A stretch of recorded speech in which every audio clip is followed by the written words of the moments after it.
Shalom. Kal halal Yahweh, Bahashem Yahweh Shai, Bahashem Rakak Radash. Shalom and salutations and double honors to the elder apostles, the elder bishops, the elders, prophets, and teachers on down. Double honors to the elder apostles that rule well. Shalom to the speckled bird, confused face, the Akim and Akwab, the Akim on the highways and byways, doing his work, making yourself a living sacrifice. And last but not least, the elect. I'm back again with another video, and I never even seen with the whole, as you see on my screen, Holy Bible Defenders, Shalom to the elder of Baltimore. I forgot his name. Baba Kushah Salakia, brother. So it says Guerrilla Hebrew, Genesis pimps, twisting, sisters, freaks in the sheets. So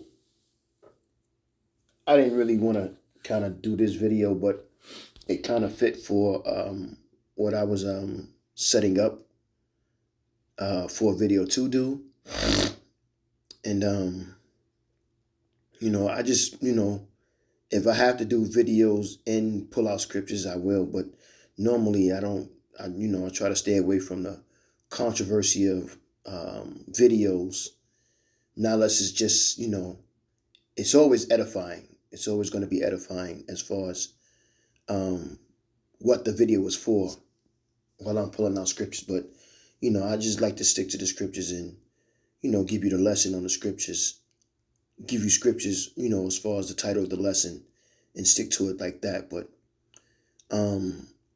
this is really getting tired of this these camps with the nonsense that they be involved in.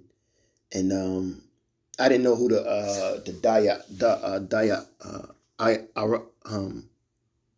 Ariala, I hope I'm saying his name right, who he was, when the story broke about Guerrilla Hebrew and the monstrosities of the things that he was doing and being brought out to Front Street, and the people involved. It was crazy. But this time, after all of those things have happened, and more information to back it up from this dude Ariala, and you see Guerrilla Hebrew, after the Passover, during the Passover, and these types of things, it's pride, man. A lot of pride, and wickedness that's involved with these type of men, these men of Sakari. You know what I mean? Even choosing a name to name your camp after Sakari, and I would like to believe, because they're not dumb brothers. So I would like to believe that they researched who they were before they chose the name of who they were. Even some of the stupidest camps, understand the name that they're using before they just use it. I would like to think that. So I'm going to entitle this, Your Pride is Your Destruction. And I'm just going to let a couple of seconds or so of this dude play, again, airing this guy out. And like I said, I don't like to be involved in the controversy videos at all, man. I enjoy and I appreciate and I'm thankful and grateful Yahweh Bashem Yahweh Shai allowed me to teach. And, and that's what I try to stick to. I don't try to, deviate from that, trying to set up for clickbait. And I don't really care about none of this stuff. I don't care about the internet. You know what I'm saying? Like, I didn't care about these things before I was in the truth. So, for Yahweh Bashem Yahweh Shai to bring me into this, I'm going to ultimately, as they would say in the streets, stick to the script. Stick to the scriptures, baby. So I'm going to let this play and we'll move on. He burst onto the scene slaying, destroying my former pastor. He continues in the... Run it back soon. That time I saw him hit Naya was in Dallas, right? So if you've been following Sakari for years, you know that Alazar started off in San Diego, right? He made his way to Dallas, right? The brother Hassan, he bursts onto the scene, slaying, destroying my former pastor. He continues in the same text message. Naya told me he broke the door, went into the room because he knew that I could hear her talking to another man on the phone, and he had to play into it like he was a husband who caught his wife on the phone with another man when in Atlanta, but Hassad witnessed him hitting her in Dallas. Let's take a look at this. So the sister posts something, I'm assuming, on her story, right? And then she sends him this, right? His response, let's F word. Her response, how about you F off? He says, LOL, okay, I'm sorry for dreaming. I don't deserve it. I mean, let's be real. I'm just fitna be your prop husband. Guys, I want to ask you, does this sound like does this look like the behavior that's becoming of a chief priest? All right, so I'm gonna stop it right there, man. So you see what's going on, and you see and you hear what's going on as far as even before I suspect him gaining the status of chief priest, and the mentality that these men have, that Yahweh Hashem Yahushua put the spirit on these dudes to reveal themselves, who they really are and where they really coming from. So, and then for him to do what he did,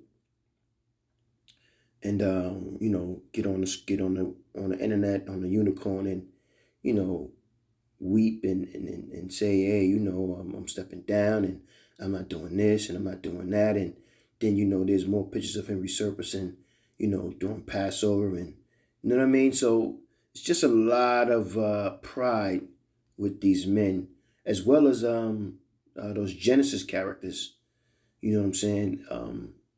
And I seen the whole thing about and I didn't even know these brothers' names. I mean, I've seen them plenty of times on the web, teaching and such and so, and I actually like some of the things that they were saying as far as teaching when they were, teaching out there on the highways and byways, because they were just like Great Millstone, who they learned under, to be on the highways and byways preaching and teaching. You know what I mean? But just to hear some of the things that like this is another example of false prophets. They can sound good and look like they fit the character of godly men, but they truly worldly men. And when you pay attention and you be patient enough, they start to show who they truly are. And you see these things. You've been seeing these things with Hakar, and I think that's his name, and Hassar, that's the other brother's name from the Genesis camp. And just some of the things they've been saying and doing is just like, dude, really? So it's almost it's a stain on being Israelites. You know what I'm saying? I was just listening to the elder bishops of GMS the other day, and they were speaking about how GMS is not part of the Israelite community, and I 100% agree with that. Following under GMS, and because you need to be examining yourself every day. So I was examining myself even before I got into truth, and I realized that I've never been part of what everybody else is doing. I've never did what everybody else was doing, whether I was liked or disliked. I've always not necessarily done my own thing, but now that I am in the truth, I've always done what Yahweh Ba'ashem Yahushua has put me in the position to do, and that was to be different. To understand now that I would like to believe that I'm not a part of this world, but I'm in this world, and I've always felt that way. You know what I mean? I've never really fit in with any kind of group of anything. You know what I mean?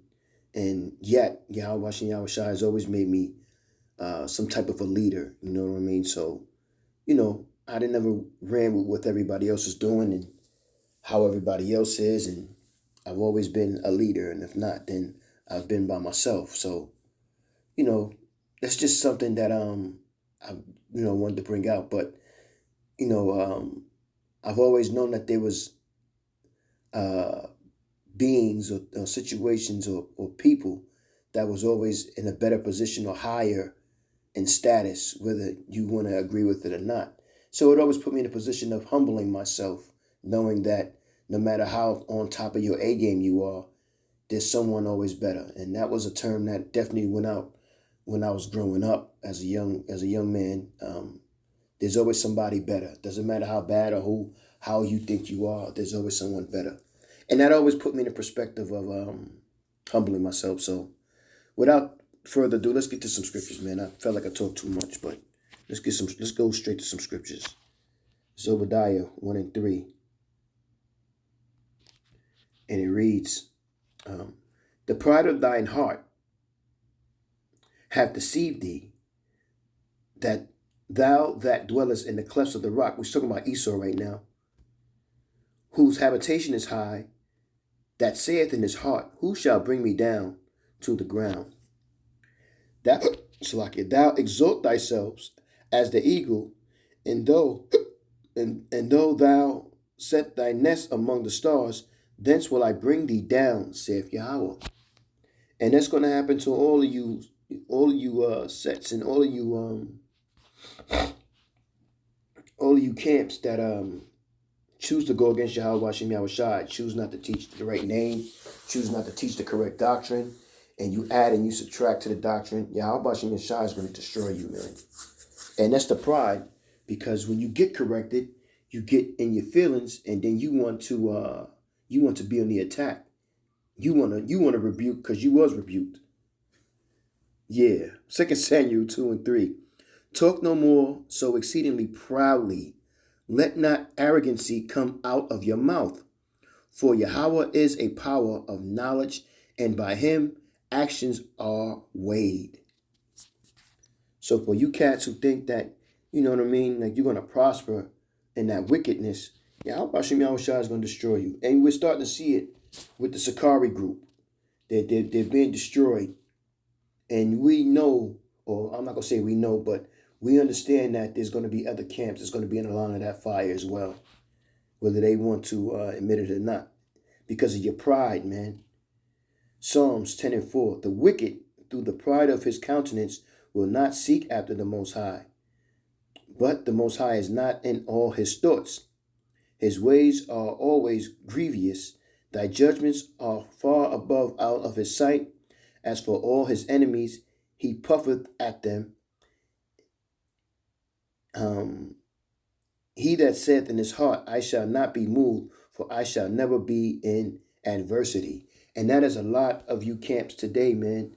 You listen and do what you want to do to your own voice, which is a demon that's on you. And Yahweh Hashem Yahushua, again, is going to destroy you for what you have done, for the things that you have done.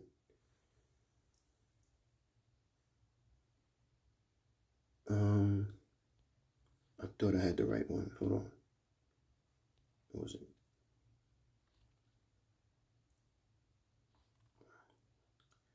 Psalms 10 and 4. Salakia. I thought I had the right one. Okay, no. It's Proverbs. Getting confused there. Proverbs 11 and 2. And it reads, When pride cometh, then cometh shame, but with the lowly in wisdom, but with the lowly is wisdom. The integrity of the upright shall guide them, but the perversiveness of transgressors shall destroy them. And that's what you are right now. You are in a position of being destroyed. As they say in the streets, you're getting lined up by Yahweh, by Hashem Yahushua. He's lining you up. Proverbs 16 and 5. Everyone that is proud in heart is an abomination of Yahweh. though hand joined in hand, he shall not be unpunished. By mercy and truth, iniquity is purged, and by the fear of Yahweh, men depart from evil. And that's the thing with you, that's the deal with you guys. You don't think that you evil, so you figure I could do what I want to do, when I want to do it, how I want to do it. This is why you're going to be destroyed. Proverbs 16 and 18. Pride goeth before destruction, and an haughty spirit before a fall. Better is better is it to be of a humble spirit with the lowly than to divide the spoil with the proud. And this is what's going to happen because you guys are too proud. You just feel like I could do what I want to do when I want to do it. You know what I mean? You making money off of our ignorance of our people, and the Lord is going to see you because of it. Proverbs 27 and 2. Let another man praise thee, and not thy own mouth, a stranger, and not thy own lips. So don't be out here saying, oh, I'm this, I'm that. I could do this, I could do that, and this, that, and the third. No. You let Yahweh Shem Yahushai praise you, man. Or let another man, as the scripture just said, praise you. You don't get out there, what they say, tooting your own horn. Last scripture right here, Sirach 10 and 12. The beginning of pride is when one departed from the Most High, and his heart is turned away from his Maker. For pride is the beginning of sin, and he that hath it shall pour out abomination, and therefore Yahweh brought upon them strange calamities, and overthrew them utterly. Let me see if I got another scripture.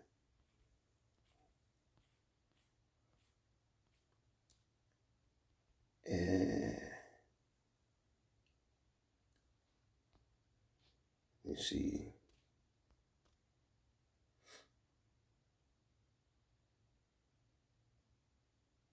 Yeah, here we go. I thought I did, but I wasn't sure. 2nd Esdras 8 and 50. For many great miseries shall be done to them in the latter time. These are these camps with the pride. And go back to 1 Peter 4 and 16. The judgment is going to start with Israel first. Shall dwell in the world because they have walked in great pride. I'll read it from the top again. For many great miseries shall be done to them that in the latter time shall dwell in the world because they have walked in great pride. So with that, I will rock this out. You were edified, and I'm going to say, Call Halal Yahweh, Bahashem Yahweh Shai, Bahashem Rakak Radash. Shalom, salutations and double honors again to the elder apostles of GMS on down. Shalom to the elect. Shalom.